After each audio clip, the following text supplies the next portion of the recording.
Electrical conductivity हमने कहा था generally metals are good conductor, तो conductivity left to right increase होती है अप टू ग्रुप 3 और ग्रुप 4। ठीक है, ग्रुप 3 एल्यूमिनियम तक ये कंडक्टर हैं। सर उसके बाद इंक्रीज होती है कंडक्टिविटी? मतलब they are conductor, generally they are conductor, जी। मेटल्स हैं, दे आर गुड कंडक्टर। ठीक है, उसके बाद जब आ जाएंगे हम सिलिकॉन पे, सेमी मेटल है, कंडक्टिविटी डिक्रीजेज, यहाँ जाके एकदम जी। डिक्रीज हो जाएगी। ठीक है, उसके बाद नॉन मेटल शुरू हो जाएंगे। ठीक है, उनमें तो होगी नहीं। और दे आर नॉन कंडक्टर, हमने ये कहा था। इसका मतलब है पहले तो ये they are conductor, then semiconductor, then non conductor. लेकिन डाउन द ग्रुप कंडक्टिविटी का क्या ट्रेंड होगा भाई? Down the group electron is loosely held. कैसा इलेक्ट्रॉन है? लूजली हेल्ड इलेक्ट्रॉन है, बिकॉज साइज इंक्रीज हो रहा है। जब साइज इंक्रीज होगा, इलेक्ट्रॉन लूजली हेल्ड होगा, तो कंडक्टिविटी के लिए रिक्वायर्ड क्या है?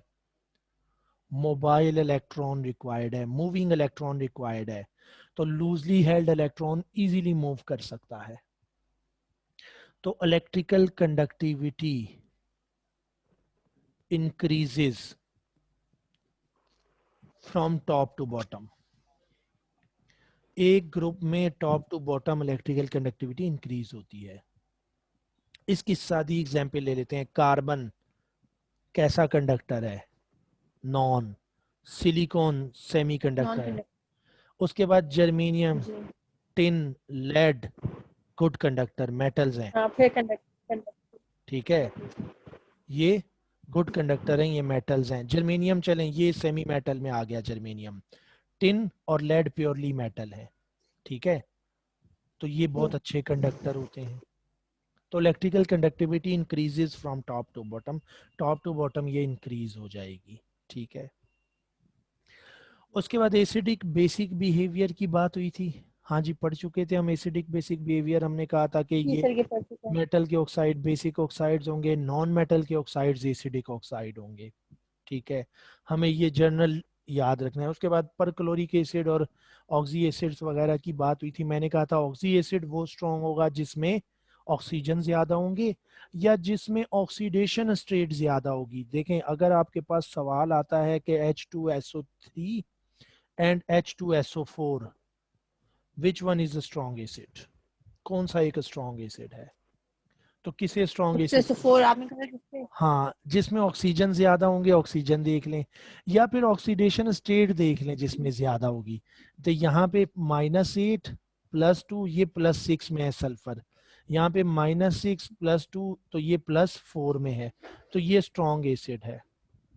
ठीक है, अगर मैं कहता हूँ मेरे पास है ये Cl2O, क्यों ज्यादा होते हैं? मतलब ये क्या वजह होती है Cl2O5, कि ये ज्यादा? Cl2O7। वजह ये होती है कि जब ऑक्सीजन ज्यादा होते हैं तो जो बनने वाला एनाइन है, अगर H2SO3 जी। इलेक्ट्रॉन दे, H पॉजिटिव दे दे, तो बनेगा HSO3 नेगेटिव। अब इसका स्ट्रक्चर देखते हैं। Sulphur double bond oxygen, double bond oxygen, O negative. ठीक है, हाइड्रोजन, ये है आइन। ये नेगेटिव चार्ज यहाँ डीलोकलाइज्ड होगा। कितने ऑक्सीजन पे? 3 जी। ऑक्सीजन। तीन। लेकिन यही अगर मैं SO4 उठाऊंगा तो double bond O, double bond O, double bond O, O negative. ठीक है, हाँ तो जी। यहाँ पे 4 पे SO4 होता रहेगा वो। -4। अच्छा इसका रेजोनेटिंग स्ट्रक्चर एक किस्म का हम कह सकते हैं कि हाँ, इसका वो है, तो स्टेबल है। Negative charge is delocalised on more oxygen atoms. ठीक है, तो मोर स्टेबिलिटी है कॉन्जुगेट बेस की, और कॉन्जुगेट बेस जितनी ज्यादा स्टेबल होगी उतना ही स्ट्रॉन्ग एसिड होगा। ठीक है, तो एसिडिक बेसिक बिहेवियर का ट्रेंड अब हमें मालूम है।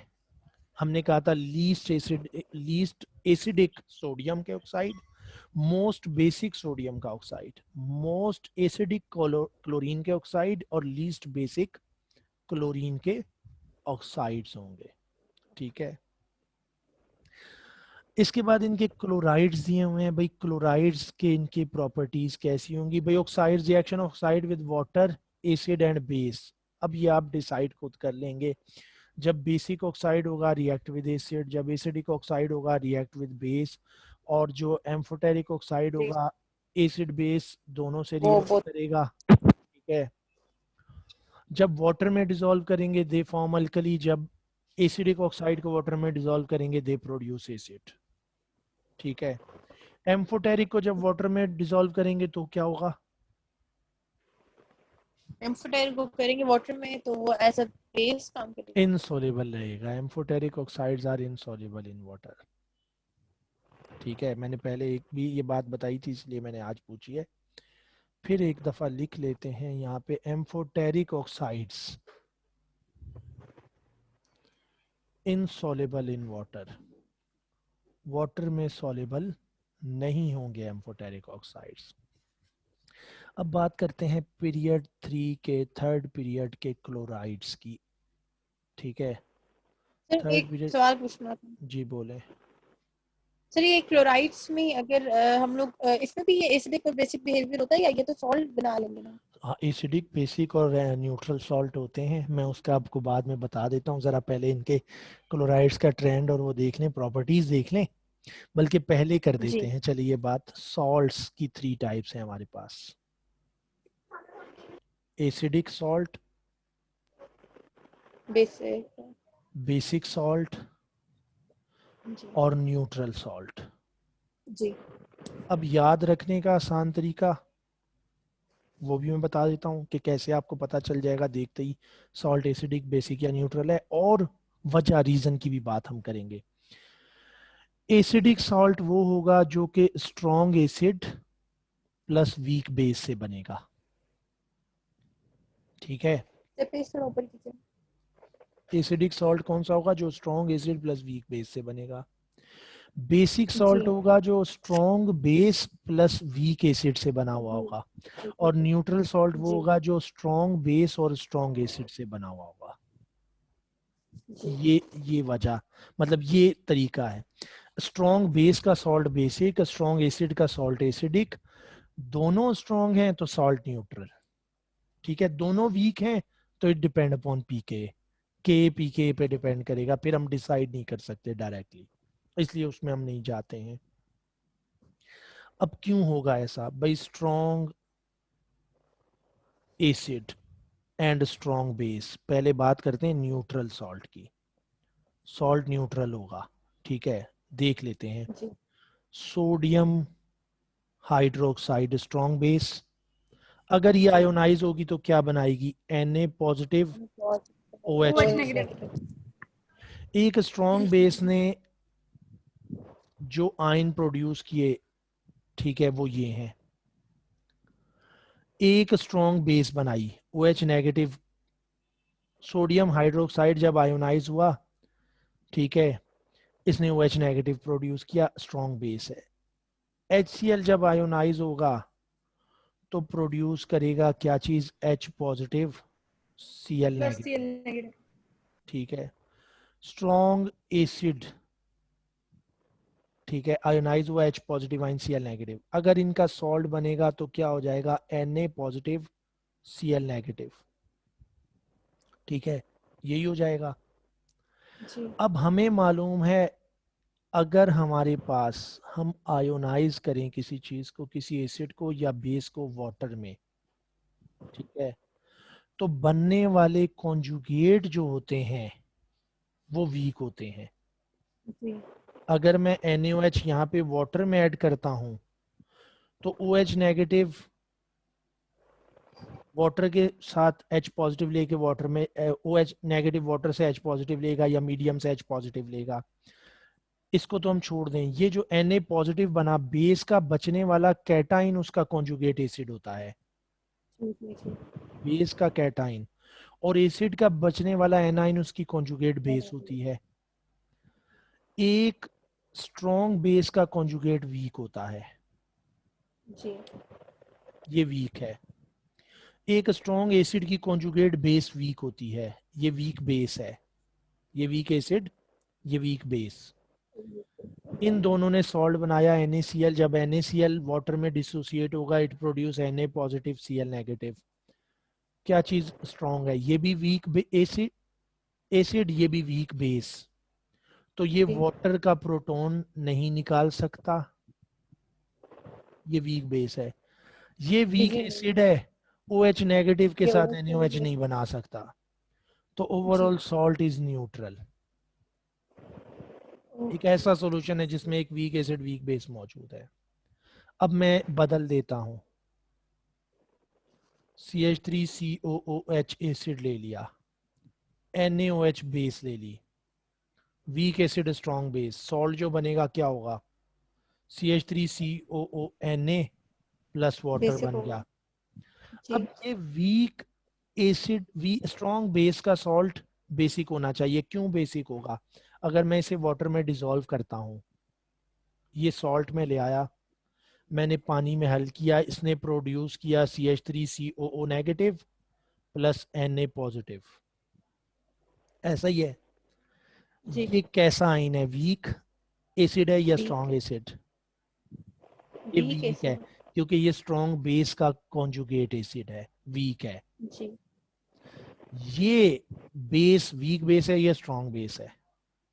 ये एक काफी स्ट्रॉन्ग है। स्ट्रॉन्ग बेस है क्योंकि वीक एसिड वीक एसिड। की कॉन्जुगेट बेस है ये स्ट्रॉन्ग बेस है।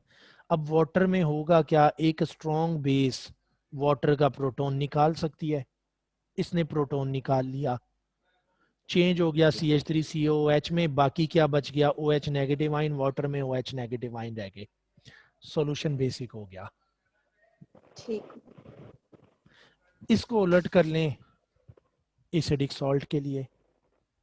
एसिडिक सॉल्ट होता है एक स्ट्रॉन्ग एसिड का सॉल्ट, HCl मैंने ले लिया स्ट्रॉन्ग एसिड, अमोनिया मैंने ले ली वीक बेस, दोनों का सॉल्ट बना NH4Cl। ठीक है, NH4Cl को जब हमने पानी में हल किया, इसने प्रोड्यूस किया NH4 positive ion, Cl negative ion, एक जी स्ट्रॉन्ग एसिड की weak conjugate base, Cl negative जी वीक जी conjugate base of a strong acid, NH4 positive strong conjugate acid of weak base का एक स्ट्रॉन्ग कॉन्जुगेट एसिड है। जी ये NH4 पॉजिटिव वाटर में H पॉजिटिव देगा और वो H पॉजिटिव OH नेगेटिव ले लेगा, OH नेगेटिव वाटर में चेंज हो गया, NH3 बन गया खुद वीक बेस, बच क्या गया, H पॉजिटिव आइन बच गए सॉल्यूशन में। हाँ इसका मतलब है ठीक इसने है। जनरली H3O पॉजिटिव बना दिया, H पॉजिटिव, जी जी जी और H3O पॉजिटिव जब वाटर में मौजूद है तो ये एक एसिडिक सॉल्यूशन है, तो ऐसा सॉल्ट एसिडिक सॉल्ट होता है। ठीक है, तो ये एसिडिक बेसिक या न्यूट्रल हो सकते हैं, डिपेंड करता है कि किस चीज से बना हुआ सॉल्ट है। ठीक है, अब आपने देखना क्या है, जब भी अगर आपके पास कोई सवाल आ जाए कि सॉल्ट इज एसिडिक बेसिक और न्यूट्रल, देखें कॉन्जुगेट बेस किस एसिड की है। अगर मैं लिखता हूं मेरे पास सॉल्ट है K2NO3, जी एसिडिक होगा बेसिक होगा न्यूट्रल होगा? K2NO3 KCl ये HNO3 से आया, ये ये KOH से आया है, एक ये न्यूट्रल सॉल्ट होना चाहिए भाई, ये KOH से आया है स्ट्रॉन्ग हाँ बेस, जी जी जी ये ये नाइट्रिक KOH और एसिड वो से आया है, नाइट्रिक एसिड नाइट्रिक से है। एसिड से आया हुआ है। जी मैं कहूँगा ये न्यूट्रल सॉल्ट है। अगर मैं कहता हाँ हूँ जी मेरे पास है सीजियम कार्बोनेट, कैसा सॉल्ट होना चाहिए बेसिक? H2CO3 फिर caesium oxide hydroxide. Caesium carbonate CsCO3, basic C2CO3 होगा ना, सीजियम ग्रुप 1 में है। बेसिक क्यों? नहीं नहीं सर H2CO3। कार्बोनिक एसिड एक वीक एसिड है। कार्बोनिक एसिड एक वीक एसिड है, ये CO3-2 कार्बोनिक एसिड से आया हुआ है। ठीक है, जबकि ये स्ट्रॉन्ग बेस है, हाँ जी बेसिक सॉल्ट होगा। ठीक है, वीक एसिड स्ट्रॉन्ग बेस का सॉल्ट है, सीजियम का हाइड्रोक्साइड स्ट्रॉन्ग बेस होगी, ग्रुप 1 ग्रुप 2 की बेसिस रिलेटिवली स्ट्रॉन्ग होंगी। ठीक है, लेकिन जी carbonic acid is a weak acid, ये एक वीक एसिड का जी सॉल्ट है। ठीक है, तो हम इस बेस पर डिसाइड कर सकते हैं एसिडिक या बेसिक सॉल्ट क्यों, सॉल्ट एसिडिक है या बेसिक है। अब हम क्लोराइड्स पे आ जाते हैं भाई, क्लोराइड्स की प्रॉपर्टीज यहाँ खाली हमारे पास डिस्कस हुई हैं, तो क्लोराइड की प्रॉपर्टीज थर्ड पीरियड के क्लोराइड अगर हमारे पास हों या कोई भी क्लोराइड्स हों तो हम उनकी प्रॉपर्टीज कैसे डिसाइड करेंगे। ठीक है, सबसे पहली चीज सोडियम का क्लोराइड, मैग्नीशियम का क्लोराइड, एल्युमिनियम का क्लोराइड, दे आर आयोनिक। इनके क्लोराइड्स आयोनिक होंगे। ठीक है, NaCl, MgCl2, AlCl3 होगा। ठीक है, Al2Cl6 की फॉर्म में होता है, नॉर्मली ये डाइमेरिक फॉर्म में एग्जिस्ट करता है। They are ionic chlorides. Ionic हैं तो हाई मेल्टिंग पॉइंट, क्या होगा? High high melting point. Melting points होंगे इनके। हाई बॉइलिंग पॉइंट होते हैं आयोनिक कंपाउंड्स के, हमें पता है ionic compounds highly melting point, high boiling point. हमें ये मालूम है नेटवर्क होते हैं, 3 डायमेंशनल एरे होता है, क्रिस्टल लैटिस स्ट्रक्चर होता है। जी। ठीक है, तो अपोजिटली चार्ज आयन का जॉइंट स्ट्रक्चर होगा जिसमें force of attraction electrostatic force of attraction होगी। Electrostatic force of attraction ionic होंगे, लैटिस बनाएंगे। ठीक है, high melting point and boiling point होंगे। ठीक है, हाई, ये इनकी प्रॉपर्टीज होंगी। इसके बाद आ जाएगा हमारे पास सिलिकॉन का क्लोराइड, SiCl4 कोवेलेंट है। सिलिकॉन का क्लोराइड कोवेलेंट क्लोराइड होता है। और उसके बाद हमारे पास फास्फोरस के chloride PCl3, PCl5, S2Cl2, they are covalent molecular solids. तो क्या हो जाएंगे? Low melting point and boiling point. Covalent के मेल्टिंग बॉइलिंग पॉइंट क्या होते हैं? लो लो होते होते हैं। हैं जी। ठीक है, ये जो हैं पहले वाले आयोनिक क्लोराइड मोल्टन स्टेट में इलेक्ट्रिसिटी कंडक्ट करेंगे, they are non conductor in both state. किसी भी स्टेट में इलेक्ट्रिसिटी कंडक्ट नहीं करेंगे। ठीक है, वीक इंटरमोलिकुलर फोर्सेस होंगी लो मेल्टिंग बॉइलिंग पॉइंट की वजह। Weak intermolecular forces, covalent compound में वीक इंटरमोलिकुलर फोर्सेस होती हैं। ठीक है, क्लियर है बात? सर ये इसमें जो हमें ग्रुप वो दिया हुआ ना एक टेबल सा, उसमें electrical conductivity in liquid state में AlCl3 को वेरी पुअर लिखा हुआ है। हाँ जी, लिक्विड स्टेट तो में ये लाइक कंडक्टिविटी तो वेरी पुअर कंडक्टिविटी होगी AlCl3 की। AlCl3 या Al2 से हाँ जी, इसकी वजह यह है कि Al2Cl6 जो होता है ये डाइमेरिक फॉर्म में एग्जिस्ट करता है, ये खुद डाइमर बना हुआ होता है। एक तो वजह ये, दूसरी वजह ये होती है कि जैसे जैसे लेफ्ट टू राइट मूव करें कोवेलेंट करेक्टर इंक्रीज हो रहा है, आयोनिक करेक्टर डिक्रीज हो रहा है, तो bonds have some covalent character. ठीक है, और लेकिन सर वो भी तो इलेक्ट्रोस्टैटिक। नहीं, इसका कोवेलेंट करेक्टर बहुत ज़्यादा होता है। आपने AlCl3 वगैरह की जो एग्जांपल्स पढ़ी होंगी valence shell electron pair repulsion theory में, आपने इनके स्ट्रक्चर्स और इनकी शेप वगैरह भी पढ़ी हुई हैं। प्योरली जो है मतलब कि बहुत लेस जी आयोनिक, जी। मोर कोवेलेंट करेक्टर रखता है।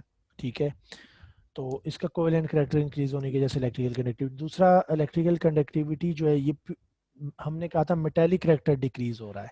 ठीक है, वैसे तो जनरली इलेक्ट्रिकल जी conductivity they are conductor up to metals, semi metals तक, देन नॉन कंडक्टर हो जाते हैं, लेकिन मेटेलिक करेक्टर ओवरऑल डिक्रीज होता है लेफ्ट टू राइट। अच्छा, उसके बाद हाइड्रोक्साइड्स का कुछ दिया हुआ है भाई। हाइड्रोक्साइड्स आपको मालूम है हाइड्रोक्साइड बेसिस होती हैं। ठीक है, एल्यूमिनियम एम्फोटेरिक है, एल्यूमिनियम इज एम्फोटेरिक। जी। ठीक है, ये भी आपको मालूम है। इससे पहले बाकी जो होंगे वो प्योरली बेसिक होंगे, ग्रुप 1 ग्रुप 2 के हाइड्रोक्साइड। ये क्या है? अल्कलाइन और बेसिक हाइड्रोक्साइड्स हैं। एल्यूमिनियम के हाइड्रोक्साइड एम्फोटेरिक होगा, it react with acid as well as base, दोनों के साथ रिएक्ट करेगा। उसके बाद जो सिलिकॉन, फास्फोरस, सल्फर, क्लोरीन, ठीक है, ये जो है ये जी कोवेलेंटली बॉन्डेड हैं, OH ग्रुप के साथ कोवेलेंट बॉन्ड बनाएंगे। ठीक है, और ये सारे एसिडिक होंगे। अब इनके फार्मूला जी। स्ट्रक्चर आप बना सकते हैं, NaOH हो जाएगा, MgOH ट्वाइस हो जाएगा, ठीक है, AlOH3 हो जाएगा, थ्राइस हो जाएगा, ठीक है। इसी तरह सिलिकॉन 4 OH ग्रुप के साथ 4 कोवेलेंट बॉन्ड बनाएगा, जी ठीक है। फॉस्फोरस H3PO4 बनाता है। फॉस्फोरस का जो हाइड्रोक्साइड होगा वो H3PO4 होगा, जिसमें फॉस्फोरस जी आप तीन एक ओ एच जी 3 OH होंगे और एक डबल बॉन्ड होगा H3PO4 में, ठीक है। ठीक है। तो इस किस्म के हाइड्रोक्साइड बनाएगा। इसी तरह H2SO4 या O नेगेटिव, ठीक है, H पॉजिटिव O नेगेटिव, ठीक है, ये H3PO4 यही होगा। फॉस्फोरस मैक्सिमम कितने बॉन्ड बना सकता है? 5। तो डबल बॉन्ड फॉस्फोरस होगा 1 2 3 4 5, ठीक है, क्योंकि फॉस्फोरस के 5 वैलेंस इलेक्ट्रॉन है। इसी तरह H2SO4 सल्फर में क्या होगा? सल्फर OH 6 बना सकते OH डबल बॉन्ड O हो जाएगा, ठीक है। तो ये सल्फर का हाइड्रोक्साइड होगा। ऑक्सीजन का HClO4 वगैरह ये सारे क्या होंगे? They all are acidic. हमें मालूम है वाटर में डिजोल्व करें ये H पॉजिटिव आयन दे देते हैं, ठीक है। तो इनके जी हाइड्रोक्साइड जो होंगे ये एसिडिक हाइड्रोक्साइड्स होंगे। अब स्पेसिफिक जो ट्रेंड है बेसिक हाइड्रोक्साइड का ग्रुप 1 और ग्रुप 2 का है, ठीक है। ग्रुप 1 और ग्रुप 2, ग्रुप 1 के और ग्रुप 2 के हाइड्रोक्साइड्स वाइट सॉलिड है, ठीक है। बोथ क्या है? वाइट सॉलिड, पहली चीज, ठीक है। कोरोसिव टू स्किन, कोरोजन करते हैं, ठीक है। हाइग्रोस्कोपिक हैं ग्रुप 1 के, इनका स्लिपरी सोपी टच है। सोडियम मैग्नीशियम के हाइड्रोक्साइड अगर लेंगे, सोपी टच, स्लिपरी और सोपी टच है, कोरोसिव है, ठीक है। उसके बाद अगर हम इनको इनकी सॉलिबिलिटी की बात करें, ठीक है, तो हाईली सॉल्युबल इन वाटर हैं, लेकिन sodium hydroxide NaOH is slightly soluble in alcohols, ठीक है। अल्कोहल में स्लाइटली सॉल्युबल होता है NaOH, ठीक है। जी अच्छा, उसके बाद they all form bases, they are bases क्या? They produce H positive ion, they are alkaline, alkaline है, ठीक है। ग्रुप 1 स्ट्रॉन्ग बेस होता है, ठीक है। ग्रुप 1 क्या है? ग्रुप 1 के हाइड्रोक्साइड्स स्ट्रॉन्ग अल्कली हैं। अल्कली कहते हैं वाटर सॉल्युबल बेस को, ठीक है, ये अल्कली है, वाटर सॉल्युबल बेस है। ग्रुप 2 के हाइड्रोक्साइड्स की सॉल्युबिलिटी कम है, ठीक है। ग्रुप 2 के हाइड्रोक्साइड की सॉल्युबिलिटी इंक्रीज होती है as we move from down the group, solubility increases. इसका मतलब है magnesium hydroxide is a weak base than calcium, calcium is weak base than strontium.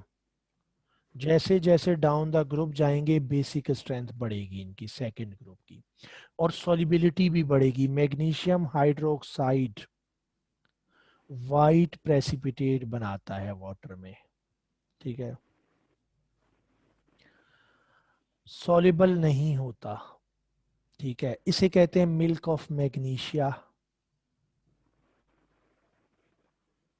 Milk of magnesia, ठीक है।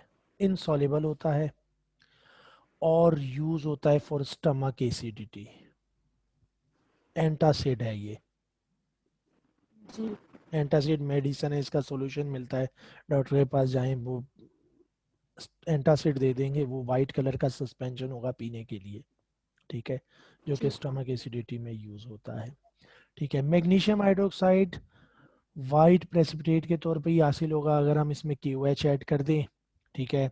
तो मैग्नीशियम हाइड्रोक्साइड वाइट प्रेसिपिटेट बना के अगर सोल्युबल सॉल्यूशन भी है तो उसमें से इनसॉल्युबल हो जाएगा अगर उसमें कुछ अमाउंट इसकी मौजूद हो। NaOH का यूज क्या है? NaOH का कोई इस्तेमाल? So yes prepare soap, soap बनाने के लिए सोप इंडस्ट्री में यूज होता है, इसे कास्टिक सोडा कहते हैं, इसका कॉमन नेम है caustic soda. Use for preparation of soap, ये जो सोप होते हैं sodium salt of fatty acid होते हैं, फैटी एसिड का सोडियम हाइड्रोक्साइड से रिएक्शन कराएं, sodium salt of fatty acid is called soap और डिटर्जेंट। पोटासियम सॉल्ट या सोडियम सॉल्ट, NaOH को कास्टिक सोडा कहते हैं, KOH को सोडा पोटाश कहा जाता है। ठीक है, कास्टिक पोटाश या सोडा पोटाश, कास्टिक पोटाश, तो इसके साथ रिएक्शन करवाया जाता है। ठीक है, अब हमने कहा solubility of group 2 hydroxide decreases increases from top to bottom, top to bottom फिर इंक्रीज, बेसिक भी इंक्रीज होती है ना। बेसिक स्ट्रेंथ भी इंक्रीज होगी, क्योंकि जब तक सॉल्युबल नहीं होगी बेस, वो OH नेगेटिव आयन प्रोड्यूस नहीं करेगी। जब बेस की सॉल्युबिलिटी जब इसकी बढ़ेगी तो मोर OH नेगेटिव आयन प्रोड्यूस होंगे, तो मोर बेसिक हो जाएगा सॉल्यूशन। ठीक है, उसके अलावा हम MgOH की मैग्नीशियम हाइड्रोक्साइड की सॉल्युबिलिटी बढ़ा सकते हैं by addition of ammonium chloride. अगर हम अमोनियम क्लोराइड ऐड करते हैं, ठीक है, तो अमोनियम हाइड्रोक्साइड बनता है, OH नेगेटिव आयन कंज्यूम होते हैं, तो मजीद मैग्नीशियम हाइड्रोक्साइड सॉल्युबल हो जाता है। ठीक है, फॉर एग्जांपल अगर मैं NH4Cl सॉल्यूशन में ऐड करूं तो it produce NH4 positive ion plus Cl negative ion. ठीक है, जी अब अगर उसमें मैग्नीशियम हाइड्रोक्साइड मौजूद है तो ये प्रोड्यूस करेगा Mg positive plus OH negative, तो ये NH4 पॉजिटिव OH नेगेटिव से रिएक्ट कर जाएगा, NH4 positive plus OH negative बना लेगा NH4OH। और इक्विलिब्रियम अब डिस्टर्ब हो हाँ, जाएगा तो अब ठीक इस मजीद है। जो है वो मैग्नीशियम हाइड्रोक्साइड सॉल्युबल हो जाएगा। ठीक है, तो we increase solubility by addition of ammonium chloride. अगर हम अमोनियम अमोनियम क्लोराइड, क्लोराइड वो बनता जाएगा लाइक मतलब सेटल डाउन होता जाएगा। अमोनियम हाइड्रोक्साइड वाटर सॉल्युबल होता है। ठीक है, अमोनियम हाइड्रोक्साइड सेटल डाउन नहीं तो होगा, उसका लेकिन कोई असर चूंकि नहीं होगा लाइक आपके सोल्यूशन में। लेकिन होगा ये कि जब OH नेगेटिव आयन कंज्यूम होंगे, ठीक है, तो मजीद जी मैग्नीशियम हाइड्रोक्साइड सॉल्युबल होगा, इक्विलिब्रियम राइट पे शिफ्ट होना चाहिए इसका, क्योंकि इसकी प्रोडक्ट कंज्यूम हो रही है। ठीक है, जी जी Mg जी पॉजिटिव आयन तो वाटर सॉल्युबल है। ठीक है, तो ये जी क्या होगा, OH नेगेटिव कंज्यूम करेगा, जैसे जैसे ये खाता जाएगा OH नेगेटिव आयन को, तो मजीद मैग्नीशियम हाइड्रोक्साइड सॉल्युबल होता जाएगा। ठीक है, इसके बाद है हमारे पास एल्यूमिनियम का हाइड्रोक्साइड। हम एल्यूमिनियम का हाइड्रोक्साइड की बात कर लेते हैं। भाई एल्यूमिनियम का हाइड्रोक्साइड कैसा होगा? ठीक है, एल्यूमिनियम का हाइड्रोक्साइड प्रेसिपिटेट बनाता है। ठीक है, अगर हम किसी एल्यूमिनियम के सॉल्ट में कोई बेस ऐड कर दें, ठीक है, तो हमें मालूम है एल्यूमिनियम का जो पॉजिटिव आयन है ये स्ट्रांगली एसिडिक है। ठीक है, तो ये OH नेगेटिव आयन ले लेगा। ठीक है, अगर हम एल्यूमिनियम का सॉल्ट लेते हैं, ठीक है, जी एल्यूमिनियम का सॉल्ट लूँ, मैं Al2SO4 थ्राइस लेता हूँ, अगर मैं सॉल्ट की नेचर देखूं तो स्ट्रॉन्ग एसिड वीक बेस का सॉल्ट है, aluminium hydroxide is a weak base,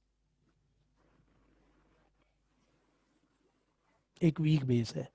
इसका मतलब है एल्यूमिनियम पॉजिटिव आयन जो कि इस वीक बेस से आया, कैसा एसिड हुआ? Strong acid. अगर मैं इसमें अल्कली ऐड करूंगा, मैं इसमें कोई बेस ऐड करूंगा, तो ये फोरी एसिड है, उसके OH नेगेटिव आयन हाँ लेगा। ले लेंगे ठीक है। ठीक है, और ये बनाएगा एल्यूमिनियम हाइड्रोक्साइड दोबारा, क्योंकि ये स्ट्रॉन्ग एसिड है, कॉन्जुगेट एसिड है वीक बेस का, Al2 पॉजिटिव, मतलब Al स्ट्रॉन्ग हुआ प्लस थ्री होगा, +3 × 2, तो ये एल्यूमिनियम हाइड्रोक्साइड बनाता है। तो एल्यूमिनियम हाइड्रोक्साइड के प्रेसिपिटेट, और ये प्रेसिपिटेट बनते हैं, वीक बेस है, वाटर इनसॉल्युबल होती है, तो ये प्रेसिपिटेट आउट हो जाएगी। ठीक है, एक चीज।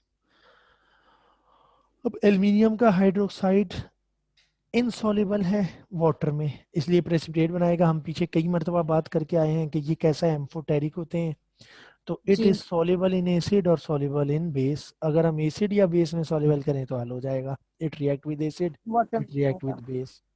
ठीक है, और हमें मालूम है aluminium tetra hydroxo aluminate ion बनाता है, तो अगर मैं इसमें NaOH ऐड कर दूं, अगर मैं NaOH ऐड करूं तो एल्यूमिनियम OH4 नेगेटिव बनना Negative. चाहिए, टेट्रा हाइड्रोक्सो एल्यूमिनेट, और सोडियम यहाँ अटैच हो जाएगा, sodium tetra hydroxo aluminate complex बन जाएगा। ठीक है, तो ये एसिड या बेस के साथ रिएक्ट करेगा लेकिन वाटर में इनसॉल्युबल होगा। इतनी बात सर मतलब एल्यूमिनियम में है। एल्यूमिनियम की जितनी ऑक्साइड्स है, हाइड्रोक्साइड, सब वाटर इनसॉल्युबल है।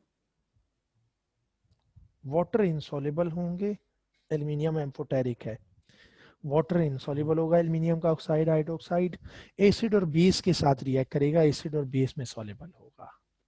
ठीक है, जी।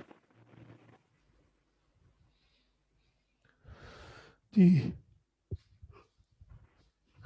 अच्छा, उसके बाद इसके अलावा हाइड्रोक्साइड दिए हुए हैं भाई, सिलिकॉन का हाइड्रोक्साइड, तो भाई सिलिकॉन का हाइड्रोक्साइड SiOH4 है, और हमें मालूम है SiO2 को वाटर के साथ रिएक्ट कराएं हाई टेम्परेचर पे SiOH4 बन जाएगा।